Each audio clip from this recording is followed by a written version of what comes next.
Growing up, my earliest memories were filled with confusion and tears, especially my mother's. I can still picture her face, streaked with tears, after another cruel comment or icy glare from my grandmother, my dad's mother.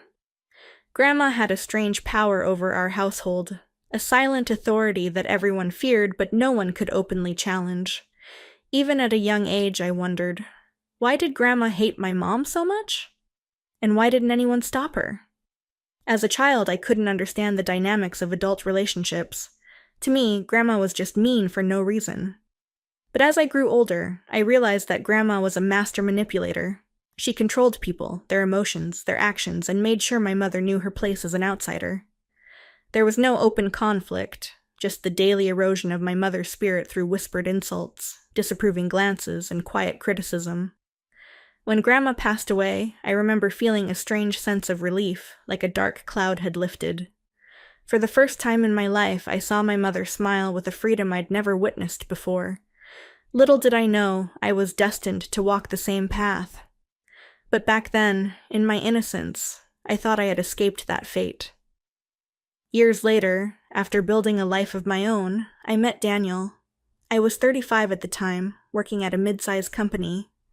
Daniel was 2 years younger than me, a colleague who shared my passion for work but also my dreams of a family. After dating for 2 years, we were sure of each other. I had always thought I would marry later in life, and when Daniel proposed, I was overjoyed. For the first time, I felt like my life was heading in the right direction. Everything was falling into place. Shortly after the engagement, though, we got an even bigger surprise. I was pregnant.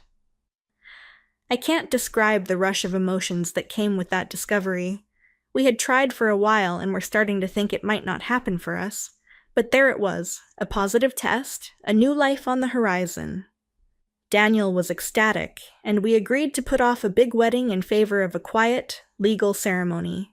Everything seemed perfect. We were about to embark on a new chapter, filled with love and anticipation. But then Grace, Daniel's mother, changed everything. At first, Grace had been supportive of our relationship. She would often comment how an older woman like me would be a perfect match for her son. She liked the stability, the fact that I had a good job and a level head. But the moment she found out I was pregnant, something shifted. Her warmth disappeared, replaced by suspicion and coldness. "A shotgun wedding, is it?" she said, her voice laced with bitterness. "You lured Daniel into this, didn't you?" I was taken aback. The joy I felt was quickly overshadowed by the venom in her words. Grace wasn't just disappointed. She was angry, resentful.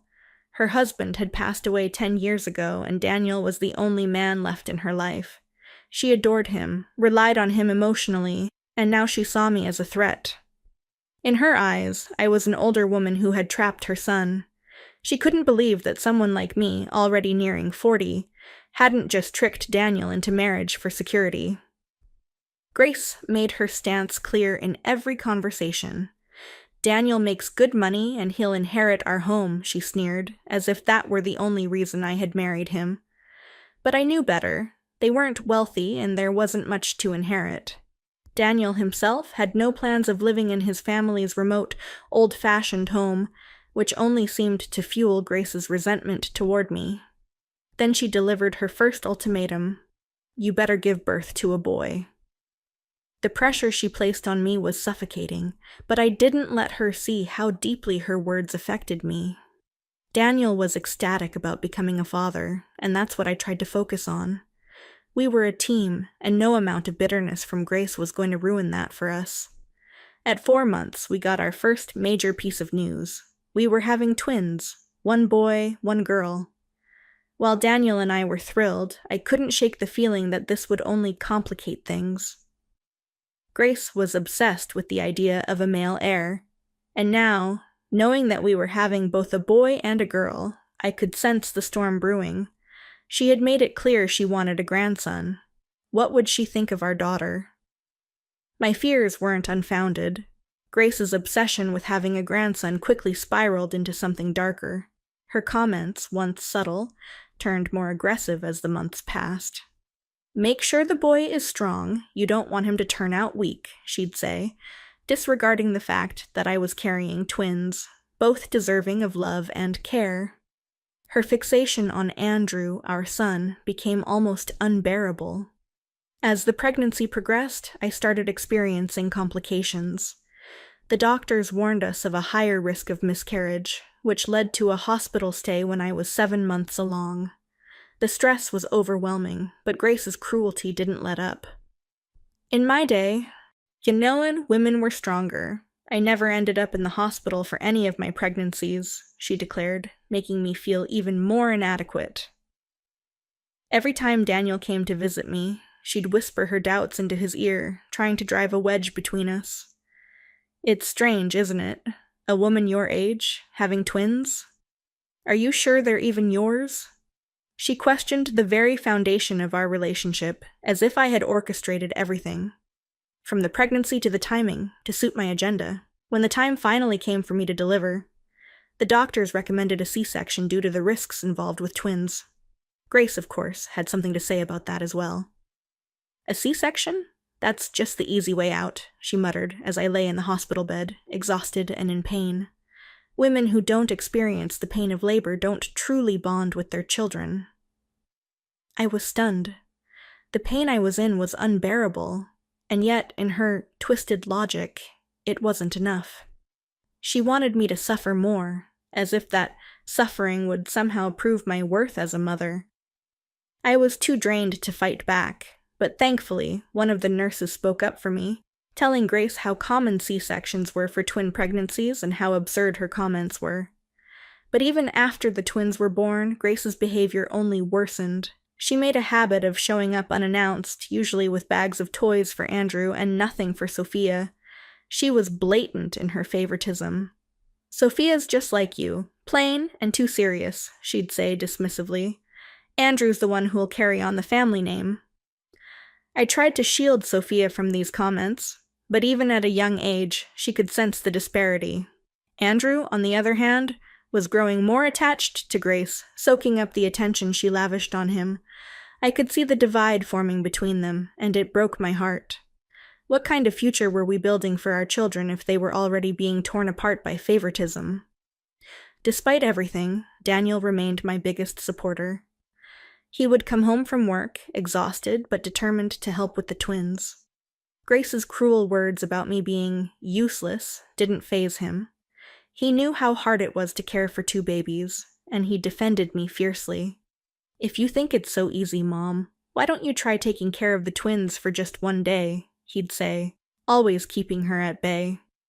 Still, the tension in our home grew thicker with each passing day. Then, 3 years after the twins were born, we faced another financial challenge. Daniel's company was acquired by a larger firm, and his department was dissolved.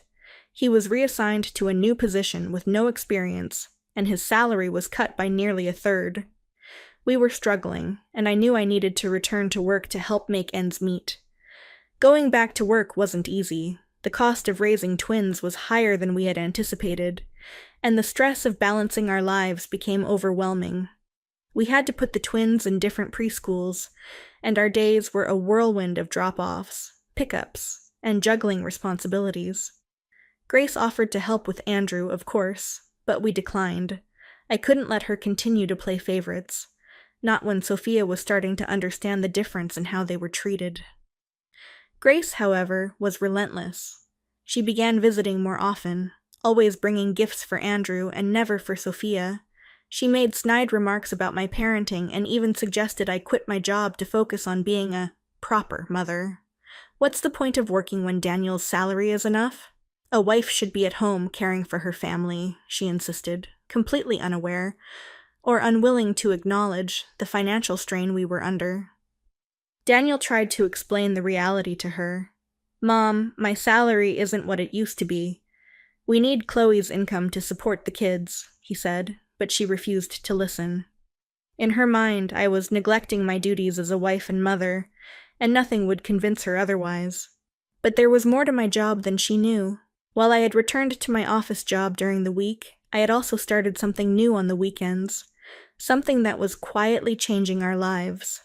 After sharing some tips on social media about raising twins, I discovered there was a growing community of parents hungry for advice. Daniel suggested I start making videos to share my experiences, and before long, I had built a small following. What started as a hobby quickly turned into a side business. I began receiving offers from companies to review baby products, and soon I was making a significant income from the comfort of my parents' home. I kept this part of my life separate from Grace because I knew she wouldn't understand. But the money I was earning was real, and it was helping us in ways she couldn't imagine. When Grace finally found out about my side business, she was stunned. "You? Making more money than Daniel?" she scoffed. But the numbers didn't lie. I was earning twice as much as him, thanks to the success of my videos. Suddenly, her attitude changed. She became sweet, almost obsequious, trying to win back my favor. But it was too late. The damage had been done. The years of cruelty and bitterness had left deep scars, not just on me, but on our children. Sophia, now old enough to understand Grace's favoritism, began to rebel. One day, when Grace made a snide comment about girls being a waste of money, Sophia shot back, "Well, that makes you and your mom a waste too, doesn't it?" Daniel and I couldn't help but laugh. Our daughter, at just 5 years old, had managed to put Grace in her place with a single sentence. It was a moment of vindication for me, proof that Sophia was strong and resilient, despite everything Grace had tried to do. That was the turning point. We made the decision to cut ties with Grace. I couldn't allow her toxic behavior to continue affecting our family.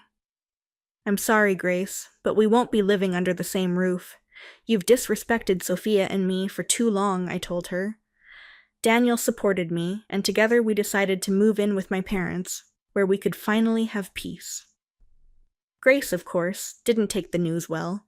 She tried to manipulate Daniel, but he was done with her games. When we moved, we sent her a simple text. "We've moved." That was the last contact we had with her.